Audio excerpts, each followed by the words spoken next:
अस्सलाम स्टूडेंट्स, क्या हाल है आपके? ठीक ठाक है। It's me doctor Muaz, CEO of chemistry Kahani foundation. आज जो हमारा टॉपिक है जी atomic radius. Students, atomic radius क्या होता है? मैं आपको बताता चलूँ कि जब हम बात करते हैं एटॉमिक रेडियस के बारे में, तो एटॉमिक रेडियस में हम एटम का रेडियस डिफाइन करने जा रहे हैं। रेडियस किसको कहते हैं? रेडियस क्या होता है? किसी भी स्फेरिकल सरफेस के सेंटर पॉइंट से आउटर लाइन तक जो हमारे पास डिस्टेंस होता है, that is called the radius. अब एटॉमिक रेडियस में हम क्या पढ़ते हैं? एटॉमिक रेडियस में हम ये देखते हैं कि हमारे पास किसी भी एटम के सेंटर पॉइंट से उसके आउटर शेल तक का जो फासला है, जो डिस्टेंस है, that is called the atomic radius. But how we can elaborate this? मैं आपके सामने एक एग्जांपल वो पेश कर रहा हूँ। ये देखिए, ये एग्जांपल जो मैंने आपके सामने ड्रॉ किया है, both are the carbon atoms. इन कार्बन एटम्स में सेंटर पॉइंट से आउटर शेल तक का जो फासला है वो रेडियस है। आइए, it is the distance from the centre of the nucleus to the outer most shell of electrons in the atom of any element. यहाँ पर आपके पास न्यूक्लियस से आउटर शेल, जो आउटर मोस्ट शेल है जहाँ पे इलेक्ट्रॉन्स होते हैं, वहाँ तक का जो फासला होता है वो एटॉमिक रेडियस कहलाता है। जब दो एटम्स के, दो बॉन्डेड एटम्स ऑफ कार्बन के न्यूक्लियस के दरमियान का जो फासला होगा वो फासला होता है 2r। क्योंकि दो एटम्स हैं तो हर एटम का जो रेडियस है that is denoted by the r। अब एक आर ये और एक आर ये, तो आगे 2r is equals to 154 picometre. ये डिस्टेंस कितना है जी? 154 पिकोमीटर। स्टूडेंट्स, अब अगर हमने एक एटम का रेडियस फाइंड करना होगा तो हम टोटल आपके पास जो रेडियस है उसको हम 2 पर डिवाइड कर देंगे। जब हमने 154 पिकोमीटर को 2 पे डिवाइड किया तो हमारे पास एक रेडियस आ गया r, that is the 77 picometre. Example, atomic radius of two bonded carbon atoms is 154 picometer.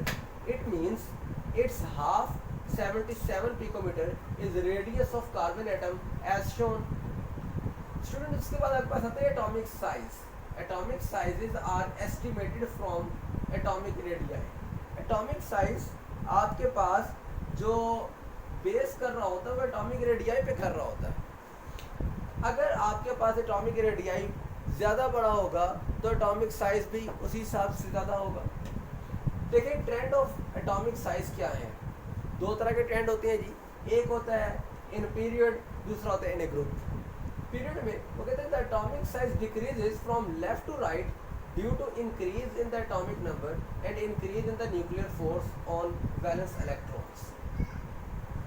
Students, वो कहते हैं कि जो आपके पास एटॉमिक साइज है वो डिक्रीज होता है लेफ़्ट टू राइट जब हम पीरियोडिक टेबल में चलते हैं तब। ड्यू टू, उसकी रीज़न ये है इंक्रीज इन एटॉमिक नंबर, जिसके अंदर एटॉमिक नंबर उसका इंक्रीज हो रहा होता है, and increase in the nuclear force on the valence electron. अब आपका जो ग्रुप है, इन ग्रुप में ट्रेंड क्या है? कहते हैं atomic size increases down the group. आपका जब डाउन द ग्रुप हम जाते हैं तो एटॉमिक साइज हमारे पास इंक्रीज हो रहा होता है due to increase in the number of shells. यहाँ पे सिर्फ आपके पास क्या बढ़ रहे हैं? नंबर ऑफ इलेक्ट्रॉन्स वो इंक्रीज हो रहे हैं, लेकिन यहाँ पर आपके पास नंबर ऑफ शेल्स इंक्रीज हो रहे हैं। तो जैसे जैसे आपके पास शेल्स बढ़ते चले जाएंगे वैसे वैसे एटॉमिक साइज इंक्रीज होता चला जाएगा। अब आपके पास आता है, और हाँ, ये पीरियड में आपको बताता चलूँ कि जैसे इलेक्ट्रॉन्स बढ़ते चले जाएंगे वैसे वैसे इसके ऊपर एक और अट्रैक्टिव फोर्स है जो कि हमारा अब अगला टॉपिक स्टार्ट हो रहा है, शील्डिंग इफेक्ट। वो इंक्रीज होती चली जाएगी जिसकी वजह से जो इसका साइज है वो साइज डिक्रीज होता चला जाएगा in a period. Shielding effect क्या है? वो कहते हैं the decrease in the attractive force exerted by the nucleus on the valence shell electrons due to the presence of the electrons laying between the nucleus and valence shell is called shielding effect.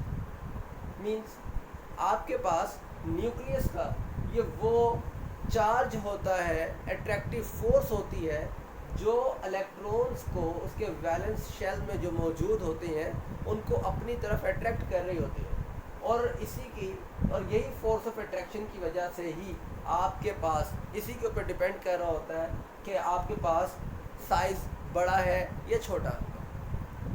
देखिए, हमने बात की shielding effect की, तो shielding effect के जो trends हैं वो क्या हैं ग्रुप में और पीरियड में। ग्रुप में कहते हैं फ्रॉम टॉप टू बॉटम, जब ग्रुप में टॉप टू बॉटम चलता है यानी down the group, shielding effect increase होता चला जाता है due to the increase in the number of shells. तो जैसे जैसे नंबर ऑफ शेल्स बढ़ते चले जाते हैं वैसे वैसे आपके पास शील्डिंग इफेक्ट भी इंक्रीज होता है। From left to right period में, from left to right shielding effect remain same, ये बिल्कुल सेम रहता है, इसमें कोई चेंजिंग नहीं आती due to same shell number. क्यों? क्योंकि शील्डिंग इफेक्ट में चेंजिंग तभी आती है जब आपके पास शेल नंबर उसके अंदर चेंजिंग आएगी, यानी शेल नंबर इंक्रीज होगा तो शील्डिंग इफेक्ट भी इंक्रीज हो जाएगा। लेकिन अगर पीरियड की बात करें तो पीरियड में आपके पास शेल नंबर चेंज नहीं होता, इंक्रीज नहीं होता, शेल नंबर वही रहता है, रिमेन सेम। सो इसलिए जो शील्डिंग इफेक्ट है वो भी रिमेन्स सेम रहती है। शील्डिंग इफेक्ट के हवाले से एक बात और, effective nuclear charge. Effective nuclear charge क्या है? कहते हैं as a result valence electron experiences less nuclear charge than that of the actual charge which is called effective nuclear charge. और इसको हम रिप्रेजेंट करते हैं जी इफेक्ट से। जी इफेक्ट से हम इसको रिप्रेजेंट कर रहे होते हैं। जी स्टूडेंट्स, तो ये था आज का हमारा टॉपिक। उम्मीद है कि आपको इसमें किसी किस्म का कोई प्रॉब्लम नहीं होगा, बट फिर भी if you have any question about today's lecture so please tell your question. इंशाल्लाह ताला अल अज़ीज़ हम आपके उन सवालात का मुफस्सिल और मुकम्मल जवाब इंशाल्लाह ताला अल अज़ीज़ आपको देंगे। Thank you very much. आप सब हमारा चैनल सब्सक्राइब करना मत भूलिएगा। Chemistry Kahani foundation